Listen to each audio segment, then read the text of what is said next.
All right. What's up, everybody? Just waiting for Luke to get on. I'm late. Hope everybody's doing good.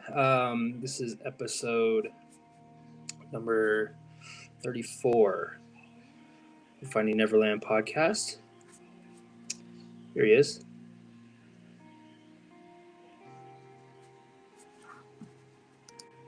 Get in there. My man. Mr. Luke Weaver. Oh, man. How you doing, man? Good, dude. Good. Good. It's the end of the week for me. Wee. Nice, man. How was your Thanksgiving? It's pretty good, man. Well, interestingly enough, man, we did a custom Thanksgiving, I think, because Wednesday night we cooked some steaks. They were in the freezer. We thawed them out, just had a steak dinner, and then Thursday we didn't do nothing. And then we were supposed to have, we still cooked turkey and all for guests to come over, but then they ended up not coming over because of the snow. So we got that in the fridge. It was just like a custom deal we did for those days, for those few days. That's cool. How about you, dude? You went down?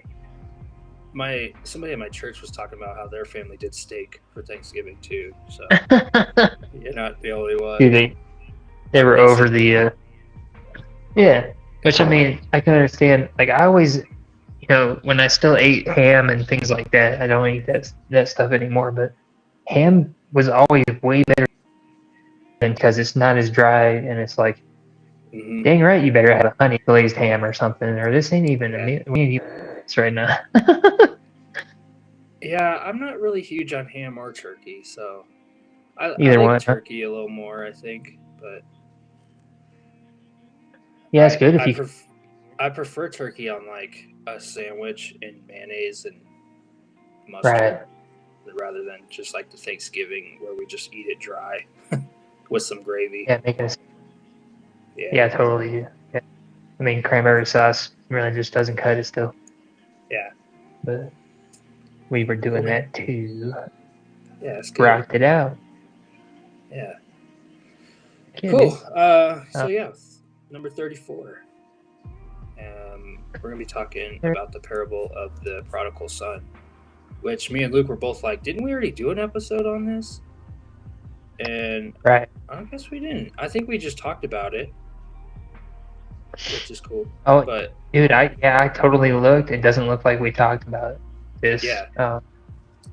In general, I noticed that there's like a few parables surrounding this one that all say the same thing that Jesus wants to hit home on, contextual. And so I thought that was really neat. That it's all in one little spot here. Just it was in regard to the Pharisees thinking and saying all kinds of things like he eats with sinners. This just, we can't accept this. How does he go home every night and eat with sinners? Just he's not a rabbi, And he wanted his disciples to know at least. This is how I think of humanity. This is how God thinks of humanity. I'm glad to be back. We're back on the podcast. We took last week Thanksgiving off, and then you did an amazing one the week before that on Can We Trust the Bible? So everybody go check that one out because that one's really good. So far, It seems like out of nowhere it's been our biggest episode. People want to know. Yeah, well, people want to know, can I trust my...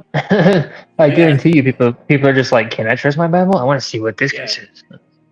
Yeah, I wonder if a lot of people are just like, I haven't even really asked that question. You just kind of assume. But I think you dived in deep on a lot of those things. Especially, I really enjoyed like the thoughts of all the prophecies that were fulfilled that we can. There's a lot of external evidence that you can bring up about it. I mean, internal evidence is fine if you have some sort of basis of faith to go off of, but most of the world and people who aren't believers, internal evidence doesn't mean anything to them because they don't believe that it is the Word of God. They don't believe it's true to begin with. So if you say, because the Bible told me so, or, I just know because the Bible, John 3:16, they don't that means nothing to them. So you have to show external evidence, and you have to show the historical uh, accounts of these writings and how crazy accurate it is to today's. I mean, it's like aside from a little bit of a like a little bit of jargon and accents that they use, it's pretty verbatim, word for word what we have today from the oldest translations we've been able to find that have been preserved. And no other document in history is like that. Yeah, so I think this one, I was going to just read the parable, kind of like how we've done before. I'll just read it. And then, we'll go through the parts that we like, I guess. It's such a good parable. So so this is Jesus talking to the Pharisees. Is this the Sermon on the Mount, or is this different? I'm not exactly sure. I just know he's talking. He's just doing his normal preaching, and tax collectors and sinners kept coming around him. And at the beginning of chapter 15, and then that's when the Torah teachers and the Pharisees are like, "Look, he's just all he does is hang out with sinners, and like he has no like us. He has no separation between him and the sinners and the people who just do all kinds of evil. And he's actually entertaining them, and he eats with them. And then further down in chapter 15, I think starting at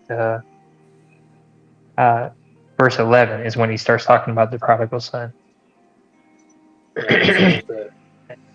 We definitely talked about the one where he says it's like a man who found a treasure, unburied a treasure, then covered it right back up just to go buy that plot of land. So own that treasure in the kingdom of heaven. That was the kingdom of heaven parable. Right. That they're all so similar to one another. We can go back to these other two. And just give this some more context after we read the prodigal son, if you want. Yeah, so this is Luke chapter 15, verse 11, if you guys want to read along. It says, Jesus said, "A certain man had 2 sons. And the younger of them said to his father, 'Father, give me the portion of goods that falls to me.' So he divided to them his livelihood. And not many days after, the younger son gathered all together, journeyed to a far country, and there wasted his possessions with prodigal living. But when he had spent all, there arose a severe famine in that land, and he began to be in want. Then he went and joined himself to a citizen of that country, and he sent him into his fields to feed swine. And he would gladly have filled his stomach with the pods that the swine ate, and no one gave him anything. But when he came to himself, he said, 'How many of my father's hired servants have bread enough and to spare, and I perish with hunger? I will arise and go to my father, and will say to him, Father, I have sinned against heaven and before you, and I am no longer worthy to be called your son. Make me like one of your hired servants.' And he arose and came to his father. But when he was still a great way off, his father saw him and had compassion, and ran and fell on his neck and kissed him. And the son said to him, Father, I have sinned against heaven and in your sight, and am no longer worthy to be called your son. But the father said to his servants, Bring out the best robe and put it on him, and put a ring on his hand and sandals on his feet. And bring the fatted calf here and kill it, and let us eat and be merry. For this my son was dead and is alive again. He was lost and is found. And they began to be merry. Now his older son was in the field, and as he came and drew near to the house, he heard music and dancing. So he called one of the servants and asked what these things meant. And he said to him, Your brother has come, and because he has received him safe and sound, your father has killed the fatted calf. But he was angry and would not go in. Therefore his father came out and pleaded with him. So he answered and said to his father, Lo, these many years I have been serving you. I never transgressed your commandments at any time, and yet you never gave me a young goat that I might make merry with my friends. But as soon as this son of yours came, who has devoured your livelihood with harlots, you killed the fatted calf for him. And he said to him, Son, you are always with me, and all that I have is yours. It was right that we should make merry and be glad, for your brother was dead and is alive again, and was lost and is now found. That's the parable. Nice. I love that, man. Yeah, what's your thoughts on that? Just ultimately, I think, he's talking to the Pharisees, because I think these religious leaders who have done everything since the time they were old enough to read the Torah, they've done everything to follow the law, kept themselves from godly ways and sin, and they see Jesus appear on the scene as a rabbi, who is a Pharisee basically. He's a rabbi, teacher of the law. He's performing miracles and saving sinners from their lot in life, so to speak. And they can't believe, if this person is from God, why is God showing more compassion to the people who don't care about him than them? They feel like they've been slighted. Why wouldn't Jesus every single night be hosting a party for them? Saying, yeah, you're really doing it. You really followed the law and you're really pleasing God. And this is the parable he's telling in respect to. I just don't think the Pharisees saw the sinners that he was associating with as redeemable. Yeah. In that sense. Our Father likes to break the rules, and I think that's what Jesus just kept doing, breaking religious rules. And this story just kind of shares that. By the way he treats this lost son. Yeah, the way the world works, yeah. Just some insights that I had about it. The inheritance that he asked for, respectfully asked for. It's about a third of the wealth of the family, and as soon as he could, it says he converted it to cash because he was going to go blow it. And the father knew he was going to do that. And this is God. This is the image of God giving us free will, the free will that allows us to actually mean what we say when we say we love God or we choose to obey him. And when we choose not to obey him, it gives it credibility. Otherwise, we wouldn't have any weight towards our obedience if we didn't have the complete right to disobey. So he knows his son's going to do this, and he's just like, okay, I'm going to let you do this. Anyone in their right mind would have said, no, you're not getting that. From the world, anyone in general, no, you're not wasting that money. You're not wasting that. I know you're going to go waste it. It shows God's love, knowing, crossing these boundaries of worldly standards of like, no one else would have treated him like that. No one else would have received him like that also. And I also noticed, like when he squanders all of his money, he was probably, big man on campus for as long as that money was lasting. He was partying and whatnot and having a good time. As soon as he ran out of money, nobody wanted anything to do with him. He had to latch himself onto this man who gave him a job, basically. But it even said then no one would give him anything to eat, basically. It wasn't like he had a meal every single night. And, to long for the pods that he was feeding the pigs, which is honestly slop, It's not even edible for humans, but he was so hungry But I think it's interesting to note that he remembers the father that he left.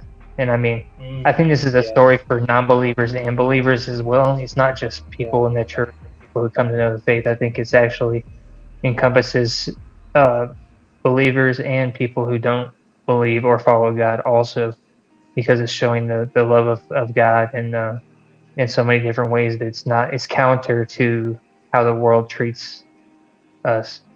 And it doesn't matter if you're a believer or not a believer. The world's going to chew you up and spit you out. It doesn't discriminate. The devil doesn't discriminate. The evil in this world doesn't discriminate. Oh, you were a Pharisee? I'm not going to mess with you. Or yeah, you're going to be blessed your entire life. Or you were a drug addict? Yeah, you're going to be completely cursed your entire life. That's the way the world wants it. So, really counter to that, I think. Yeah, that's good. And I really enjoy how we see how in the story the young son, he just asks for it and the father gives it to him. So we kind of see that idea that when we ask God, he's a loving father. He wants to give us his inheritance. And so it seems like the father in the story was quick to give him what he just asked for. He didn't even know what he was going to do with it, really. Or maybe he did. I don't know. But that's interesting that the young son kind of like knew all he had to do was ask, and his father would give him what he wanted. And the older son didn't do that. Like he had to be like, son, what I have is already yours. So I find that interesting. That I don't know. Yeah, the relationship was probably his favorite. I mean, people have parents have their favorites, and it's just not even a secret. Like that's that's my baby or something. Of course, yeah, you're right. The son didn't think he was given the same amount of credence or status in the family, even though I understand his resentment, and I think a lot of us want to attribute our own situation in lives to being the prodigal son. But how many times have we been the older son, where we stood outside while everybody was inside partying in resentment? He would not go inside, it said. This is from him working in the fields when his brother arrived. He didn't even know he got there yet. He was out there working in the doing what he's been doing his entire life, providing for the family, making money in the fields. And so imagine how he felt when he comes back and he hears a bunch of partying going on, and he's just like, what is going on? And the servants have to be the ones to tell him what happened, because the father didn't even bother to go out in the field and tell him, hey, your son came back. I mean, your brother came back. It was time to party. He was inside partying with everyone. He invited everybody he could to party. And, when it says, heaven rejoices over one sinner that turns from their sin than one righteous person who, already is on that path of righteousness. But with the sheep parable, earlier. But I just think it's interesting because, this is a couple other insights I had about it. When it says the father saw him a long way off, while he was still a long way off, the father started to run to him. And in Jewish culture and in those days especially, it was unbecoming of the patriarch of the family to do those type of things. Like you don't run, as an elder, as the father in the family, you don't, it's kind of beneath you to run out to somebody like that, throw your neck around them and kiss them like that. And it's just unbecoming of the culture. So right away, God's saying, look, I break these cultural boundaries, the world's idea of how I should receive you, because, right, you sinned most of your life and you continue to sin daily. So I should forsake you, right? That's the world's idea. That's the devil's biggest lie. And he's showing, I'm breaking these cultural boundaries here. And the other part that goes along with that is the father comes outside to talk to the older son, and you don't leave the party if you're the host of the party. You don't. It's extremely disrespectful if you're hosting a party like that in that culture to leave the party and like exit the house where everybody's celebrating. You are the host of the party. You don't do that. So he breaks that boundary and comes outside to talk to the older son, saying, "Look, and he wants him to understand." This is the other thing that's interesting to me. Yeah. It's not, oh, he's just being he's just jealous or whatever. He doesn't just leave him at that. He wants him to understand what happened and why he's doing this for his brother, and that he should be tremendously overwhelmed with joy, like he is, and why shouldn't he be? And wants to explain that to him. So, the cultural thing, all this is in there for a reason, I think. It was beneath a rabbi to be eating with sinners, according to the Pharisaical doctrines they had, their religiosity that they had set up. So all this kind of ties in together. They looked at Yeshua as some radical, just imposter that didn't follow their ways, and Jesus was like, "Look, who cares about their ways? This is God's ways." That's good. Yeah, and it's interesting to see that the father, he runs to his son, which you said is like breaking cultural rules, as I was kind of saying earlier. He's breaking these rules, and then we see the younger son. He has this like whole speech, planned to like, okay, I'm gonna say this to him, like I'm gonna, and I like how like you don't even get to the whole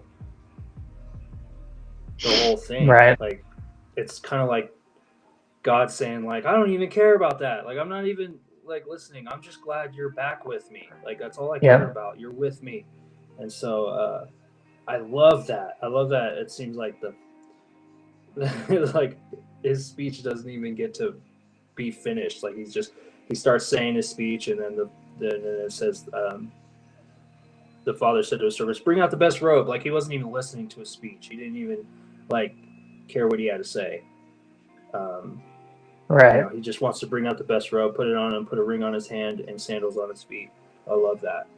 I love that thought. That absolutely. Our mistakes in the past. How many times have we come to God in prayer and been like, "Gosh, God, I'm so sorry for this, and this, and I'm sorry for the way I'm acting," and and he's just like, "What are you talking about? Let's move forward. Let's go. I'm just glad you're back with me. Come back with me and let's move forward. I want to put a robe on you. I'm not just trying to. We're not doing religious church here. We're doing, I want you to be my son. Like I want to put a new robe on you." Oh yeah. Yeah. Yeah, you're right. Yeah, I was just, when you were saying that, man, I was like, you're absolutely spot on with that, because I'm sure, like all of us think, if we fall away from God, or we fall away, we don't talk to him as much or whatnot, his son's already has it in his mind, okay, I'm not worthy to be his son anymore, or be called his son anymore, so I have to have an excuse for why he brings me back as at least a higher servant, where I can have a meal every night. And the father, by the time he's running out there to him, is already like, okay, I got to get a ring on his finger, I got to get a robe on him, because in the father's mind, he was always his son. He never stopped being his son. In the son's mind, he's already like, okay, I'm not worthy to be, and it was all about restoring that relationship, that, and you can imagine, this is the crazy part, I think, about it like this. The father was probably looking out as the sun was going down every single day. He was looking out the way his son had left, thinking maybe he'll come back today. He's just looking, he's watching. It wasn't, hey, where's dad at? I can't find, where's dad at? He wasn't he didn't have to find his father. His father was already looking out, and while he was still a long ways off. And it's like, well, how many people, believers and non-believers, how many of us are a long way off? And God's like, don't even worry about it. I'm going to meet you before you even get to the house. I'm going to be, I see you and I'm running to you. I'm running towards you. And the other thing that kind of lines up with that is the son realizes, it says he got up, after realizing I can go beg for servanthood. He gets up and goes home. He just makes a decision instead of just wallowing in his own pity. He decides, I'm gonna go take this action now, and I think that speaks a lot to our own free will, and it's our duty to go towards God. We have to make the decision, and we have to move towards God, believers or non-believers. It's just not going to. I've had those thoughts in my head, like, why won't God just, intercede in my life, and then I'll know, okay, this is what I'm supposed to do, and it's not the way He wants it. He wants us to use our free will to give it that power that it demands, which is our sacrifice and our choice to choose Him over a life apart from Him. Yeah, I see that distinction in this story of God's not just wanting you to be a servant; He wants you to be a son. And I'm learning the difference between those two lately. Um, yeah, it's there's so many people that are just like, I would say, like, people who just go to church and are just serving, but they're not getting to know God. They're not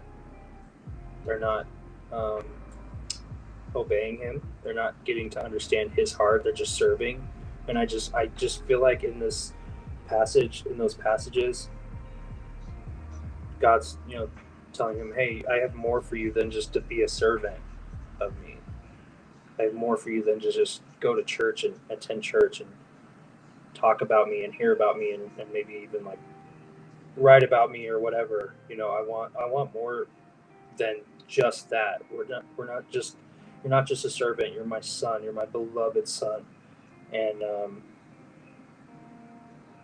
yeah, I think that's something that we can all understand. Is maybe there's a lot of us that feel like we're just kind of like in that. And I see it.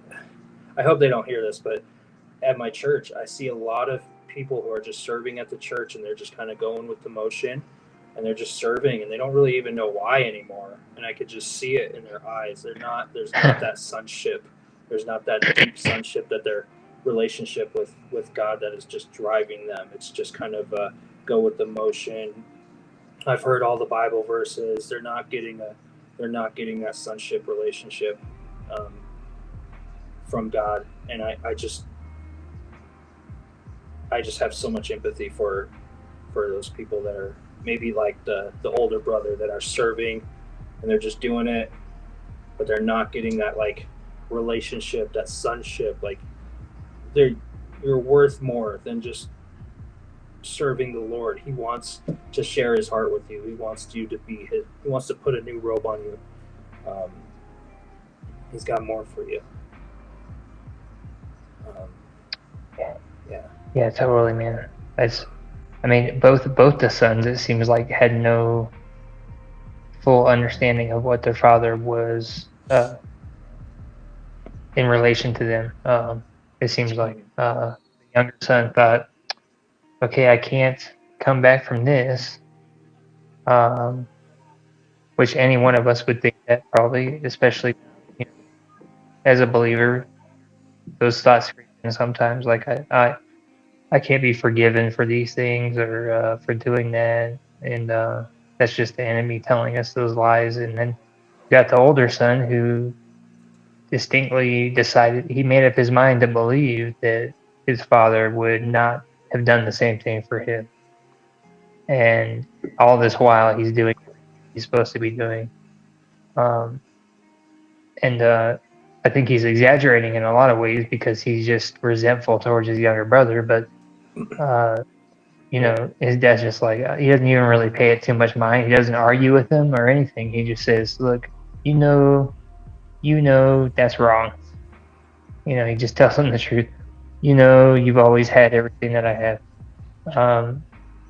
You know, just dispelling that false. I mean, but they're believing the worldly uh, standard of how we should conduct ourselves and treat one another. And if you know, fool me once, you know, but you're not going to fool me again. And thank God that He does not have that same strategy or same way about going about the relationship with His people, His creation. So There's another thing that I was thinking of. I remember when I started serving at my church, working in the ministry there. I was really dejected because it seemed like mm-hmm. a lot of the people who had worked there or you know, had been attending the church for a long time seemed very uncomfortable with me, and I'm just like, I can, you know, I seem, you know, I can be pretty on fire for the Lord and just be really eccentric sometimes with people, and Mm-hmm. you know, just share my heart vulnerable, like in a vulnerable way with, you know, anybody that wants to listen. And I was getting really um, dejected with some of the people seeming like, you know, they didn't like me or they just were, you know, uncomfortable with the way I was, you know, on fire and talking. And you said something in a text that made me feel better. It was just, you're like, there's a little bit of an element of Prodigal Son here where people in the church, you know, have been serving and working very hard for many years, and then a newcomer comes along, and you know, the pastor's, you know, saying how much he likes me, and you know, he's excited that I'm there, and it builds like this resentment with the people that are already there serving for years, and I just and so yeah, so I want to say thank you, Luke, for opening my eyes on that and just being able to see the empathy that I have towards people who just aren't pursuing the Father in a way that's fulfilling them yet, I guess. Totally, dude. And that's just bottom line. That's the Holy Spirit. Uh, you know, that's catching fire with the Holy Spirit. And you know, when Paul talks about a lukewarm believer or a lukewarm church, and um, the church he was telling that to was called Laodicea, which literally means lukewarm, because the town had a spring, but the water was not hot or cold. It was just really warm water that they had in the town, so that's all you got in that town. And so it was just fitting that he was like, look, the church here is very lukewarm also. You guys aren't doing nothing. And so when somebody calls that out, and especially Jesus himself says, if if you're going to be lukewarm with me, I will spit you out of my mouth, because you're not hot or cold.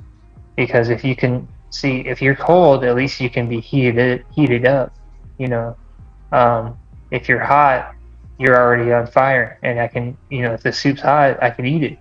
But if you're lukewarm, who knows? Like, you can heat it up, I guess, but it's just been sitting there for a while, like just not hot or cold, and spoiling basically. And that's what Laodicea, because that town, the waters they had, I think the reason was they didn't have flowing water that would allow it to be fresh either. So the water was kind of putrid and just kind of boggy.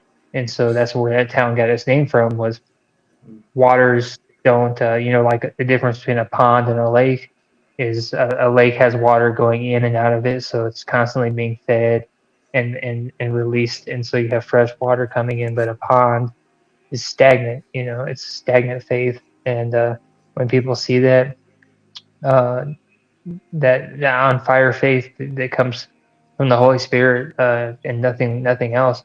And it's just so great to hear you say that, you have empathy for that, because most people turn around and resent those people, Yeah. and say they just don't know God like I do. and they're like, well, I'm gonna take the dust off my sandals and I'm gonna leave them in they can go be miserable with their faith. It's not even, warm basically. Um, and honestly, that's just not, man, we really want to kick, it's the only believers that want to kick each other when we're down or something. Yeah. But I think the best course of action for that is, because most people don't want to change that much. They're comfortable where they are. It's just about living by example and trying your best to show God's light. And you'll have the rare minority that really want that too, and they'll be like, man, I need to get with what he's got going on.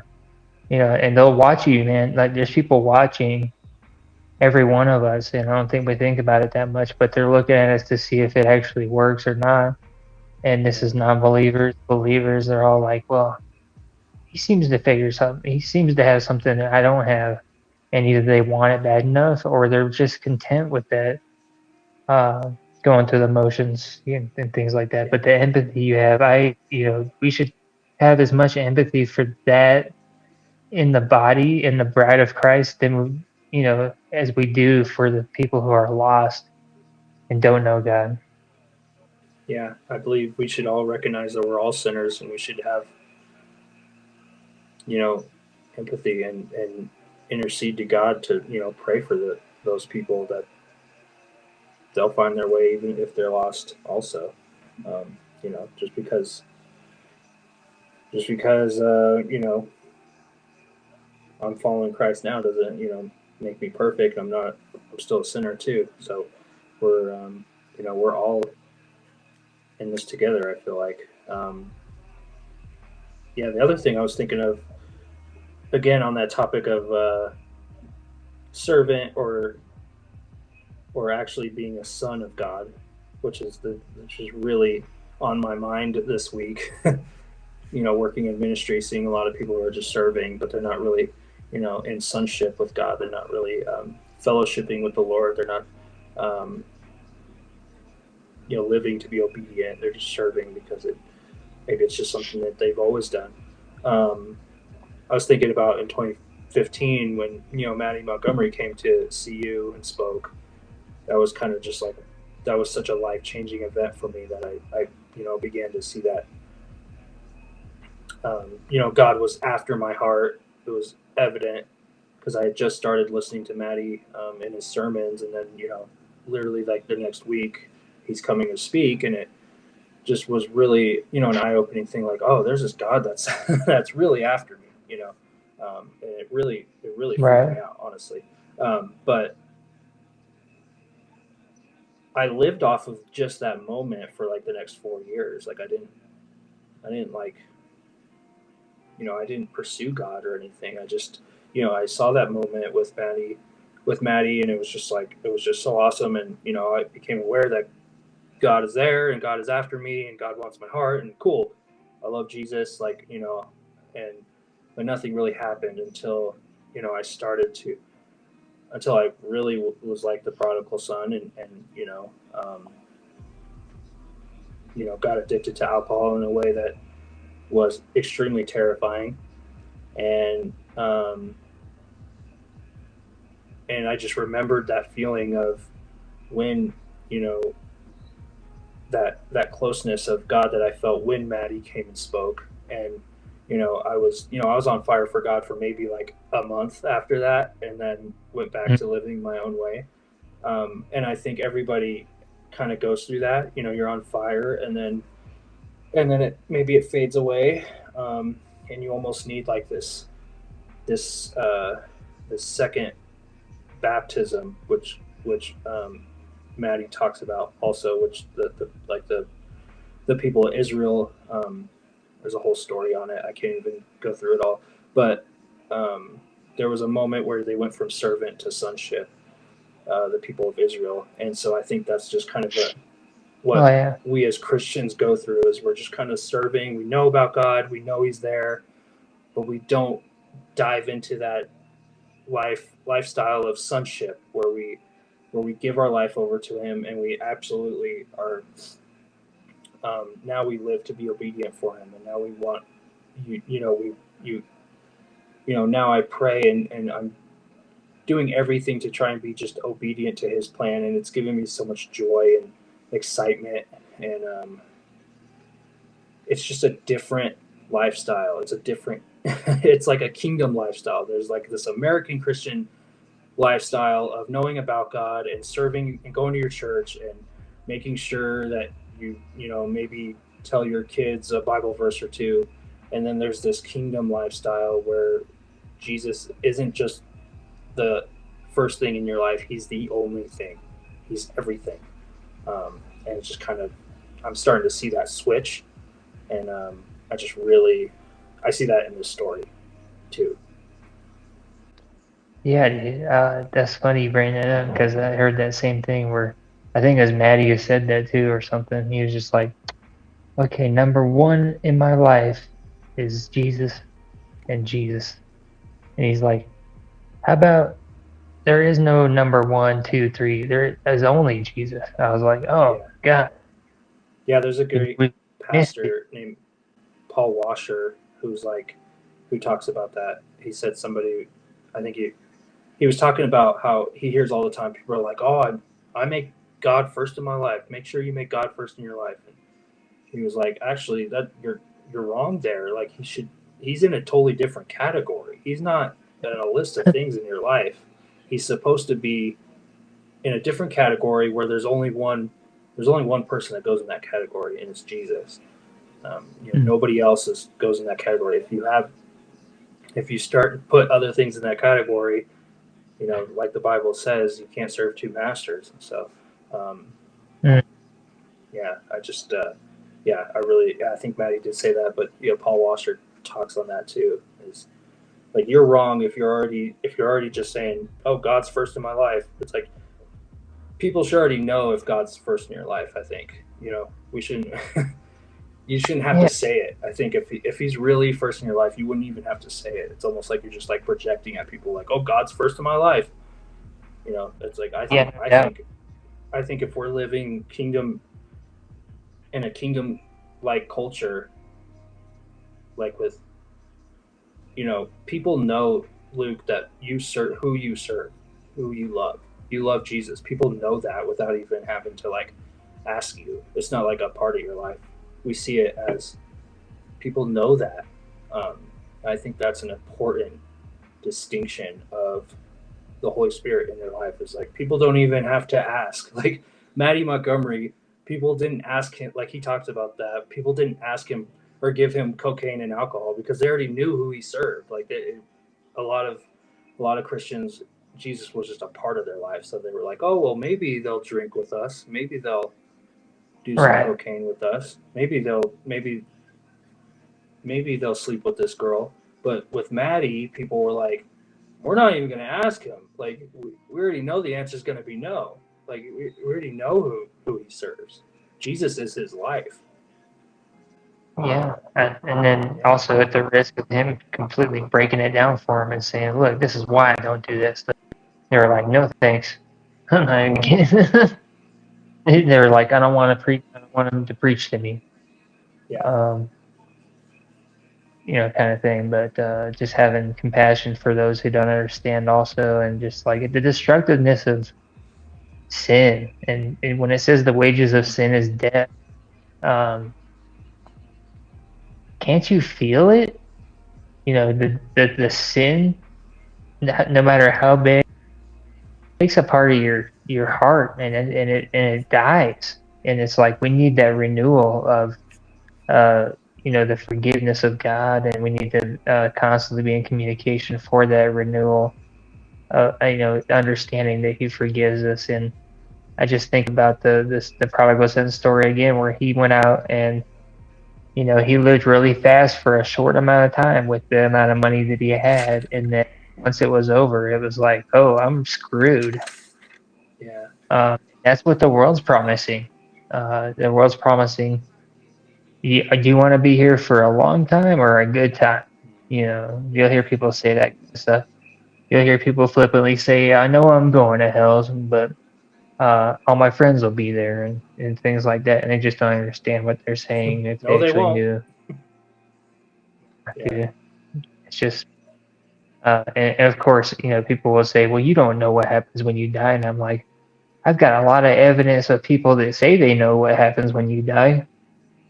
There's a lot of it, especially in today's technological. Just go look up some of this stuff on the internet of people with near-death experiences or that died for 20 minutes and were brought back. Look at some of the scriptures in the Bible that talk about those very things coming to pass when the soul leaves the body, but just understanding that we need to be filled daily, and I think that's the lukewarm aspect of the faith is. This is for believers, and I'll say something for non-believers real quick. But the lukewarmness of the faith is because you're not being fed by a fresh stream of water, and it's becoming stagnant. And the parable, I mean, the story of when Jesus meets the woman at the well and tells her, draw for me a pail of water, and she's like, and then he eventually tells her, if you drink the water that I give, you will never be thirsty again. And that's what he's talking about is your soul will never be dehydrated again from this sin and this death that comes from it.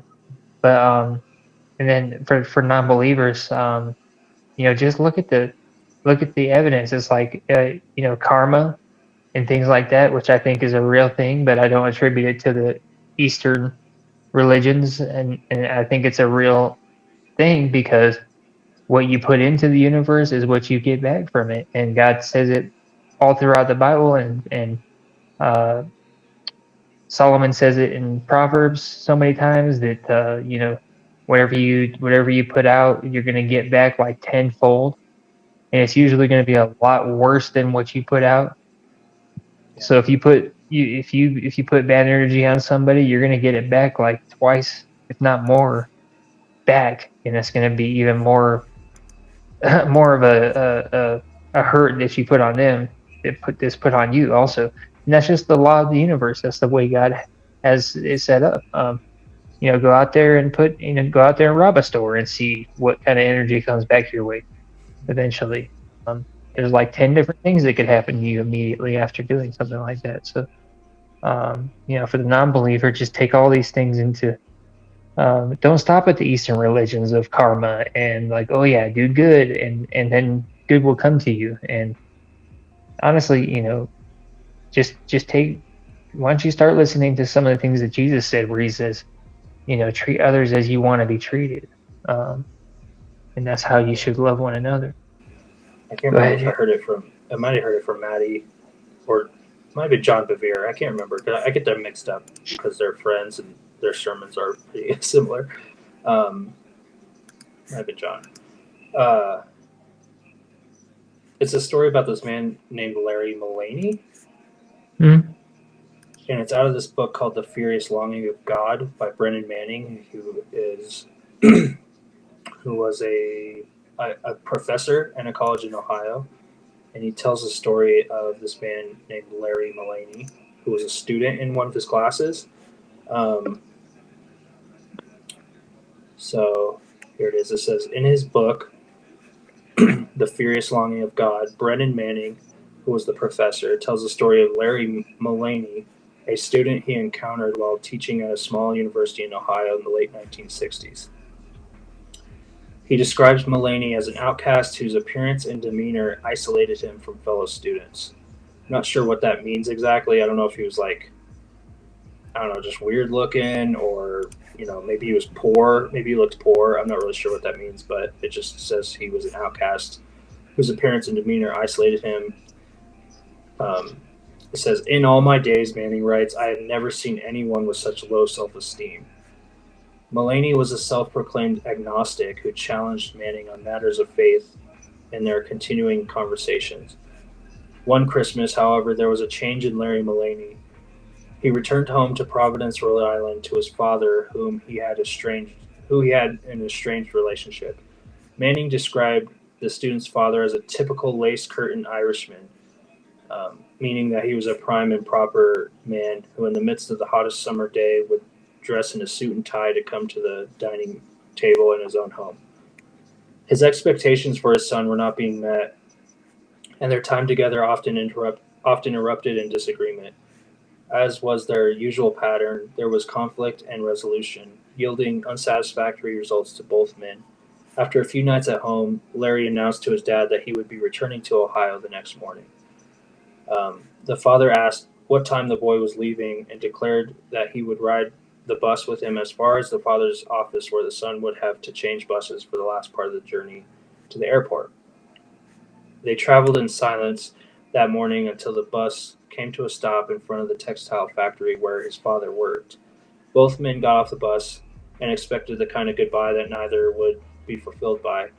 Before they could speak, however, a group of men across the street began to make fun of Larry's appearance, calling him all sorts of names that were brutally cruel. Larry had heard them before and expected nothing more than to board the second bus and leave his father behind with the taunts of these men, perhaps a reflection of his own father's feelings. Then something happened that had never happened before. The proper lace curtain Irish father embraced his son for the first time in his life, kissed him, and said, "Larry, if your mother and I live to be 200 years old, that wouldn't be long enough to thank God for the gift he has given us in you. I am so proud that you are my son." It was a different student that Manning encountered upon his return from Christmas break. His demeanor changed, even his appearance, as he seemed to have a different outlook on life. It says, not long after, Larry Mullaney came to Brennan Manning's office and said, "Tell me about this man, Jesus." Over the next 6 weeks, the two men shared, and when their time was completed, Larry said, "Okay," and with that continued a genuine search for an authentic faith. It says Larry was ordained a priest a few years later and spent more than 20 years as a missionary in South America.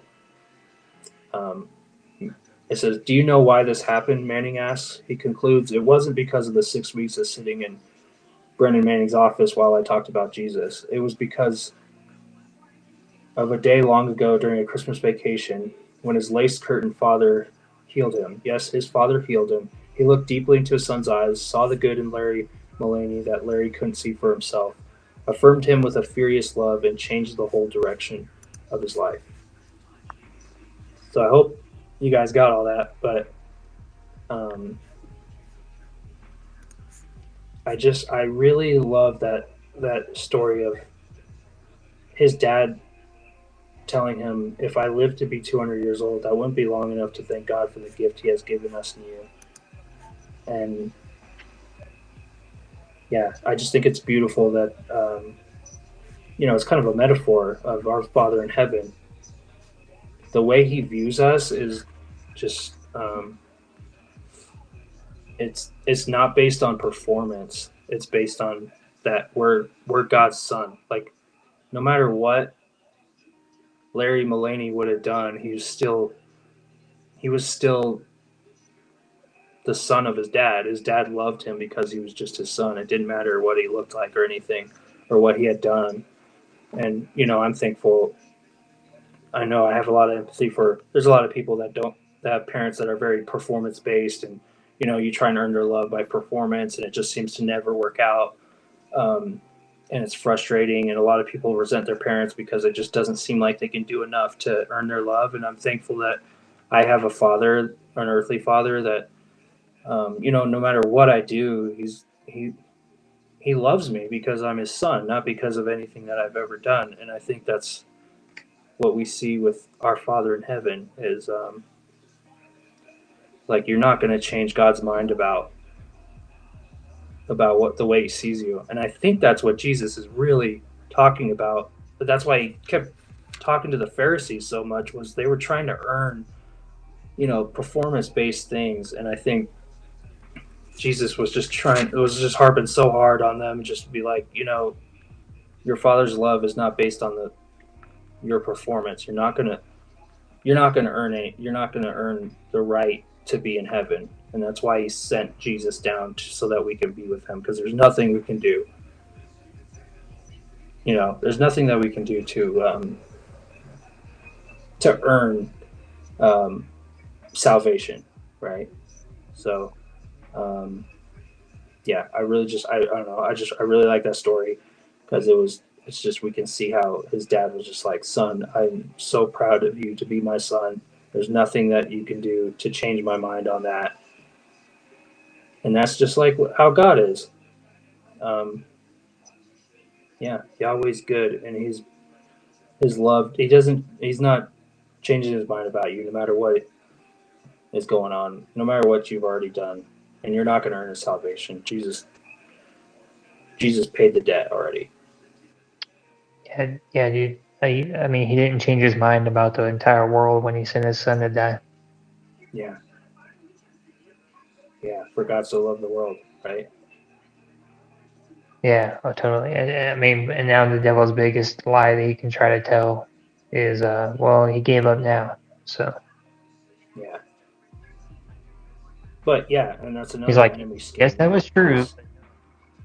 Yeah, is trying to change our identity. Like we forget that we're made in God's image. Like we're meant to be His son, and so we're constantly being told like, oh, your gender's messed. Your gender's wrong. Oh, the color of your skin is making you a disadvantage in this world. Like we're just constantly being bombarded with things that are just like trying to screw up our identity, and we forget that which Shiraz Sadiq talked about in the podcast a few weeks ago, was our identity is constantly being attacked. That's the enemy scheme. But if we remember um, that he sees us as our beloved son already, like just like just like when Jesus was baptized, he called him his beloved son, whom I'm well pleased, and he hadn't even done anything. Jesus hadn't even performed anything. He hadn't even started his ministry yet. He just said he was already pleased. So I guess we're out of time, but it's a good episode. Pretty rich, man. Pretty rich. You got any announcements? I think we skipped over that. Yeah, we didn't even. Yeah, we didn't do anything. Really don't have much to like super update us with or anything. Trying to get our music lined up so we can start having some practices. Um, of course, I said it like 3 times now. I think we found another guitar player that we're gonna bring on, and just it comes down to getting all that music lined out so that we can practice and learn the guitar, and we're one step closer to hitting some live venues soon, and just getting our feet. Because of course we know there's a lot of people that want to see us come over certain spots. Just don't let us forget about them, because we'll just start out locally, of course, probably. Don't let us forget about where you're at. Where you might want to see us come through, and we'll definitely be making notes about that stuff. So Yeah. looking forward to that. Yeah, definitely. We also have a Cyber Week code if you want to buy merch, 25% off. I think that goes till Sunday night. But if anybody has trouble with that, let me know. It's the code's like walk the plank. Yeah, that's good. That's good. So if you use that, you'll get 25% off on any of the merch. So that's pretty cool. So if anybody has any trouble with that, let me know. But yeah, I think we got it. We dove in pretty deep in this parable. Thank you all for listening. It's been a good one. Glad to be back. Man. Yeah, it's good. Me too. Yeah, let's just. I guess we'll say. I kind of forgot. I've been off the podcast for feels like 3 weeks or something. So I'm forgetting what we're doing. No, you're fine. Yeah. But we could pray. We could say a prayer, and go from there. Father God, thank you so much for tonight.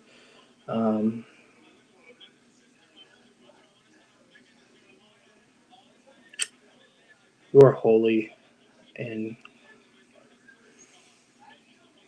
we just love you so much. We're just so thankful for this story of the the prodigal son, and we get to see these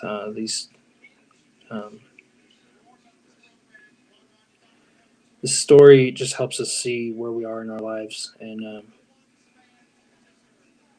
we see that you're a father, that you break the rules that we put, these boundaries, these cultural boundaries that we put. You break right through them. You're calling all of us to come back home. We were all made in your image, and you want us all to be home with you at your table. And I believe you're inviting all of us to, in a celebration, to be with you, because that's what we were made for.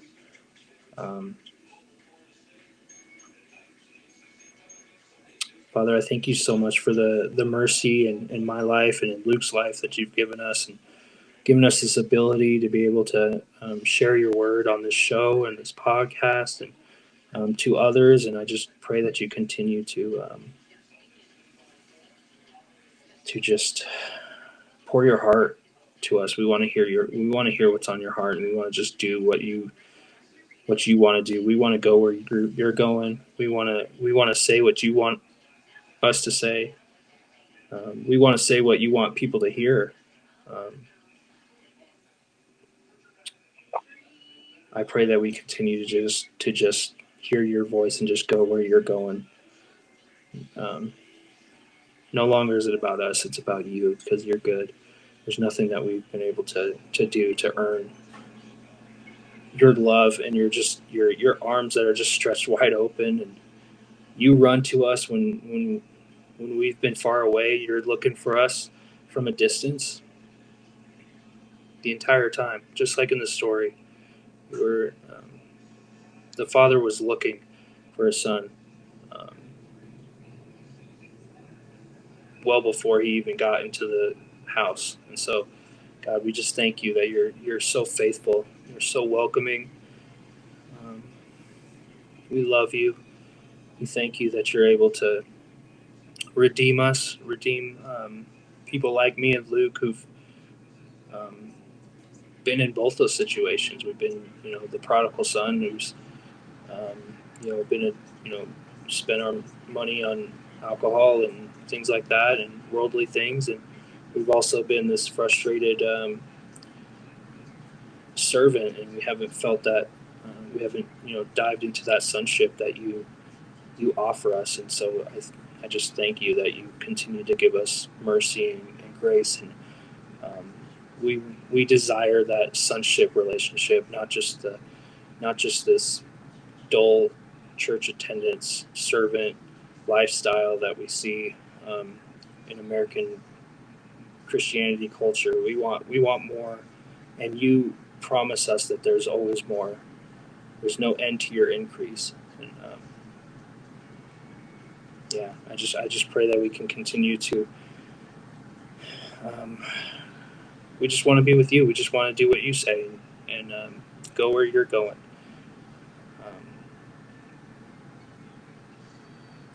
We're so thankful. As this Thanksgiving holiday passed, I'm just very grateful and excited for what you have planned for us, and in this band, or whether it's just in our lives. God, we want to just give you full control, and I pray that any anxiety or depression just gets thrown to the wayside, because you're good, and you have a plan for us that's exciting and full of joy and peace. Thank you, Father. We bless you. We love you. Thank you so much that we can come onto this podcast and share this story of the prodigal son. Thank you that you're not so worried on our past. You just want us to be with you again. And I pray for anybody out there who might be feeling stagnant in their faith journey, or maybe they're feeling like the older brother in the story, and they just don't they don't see the fruits of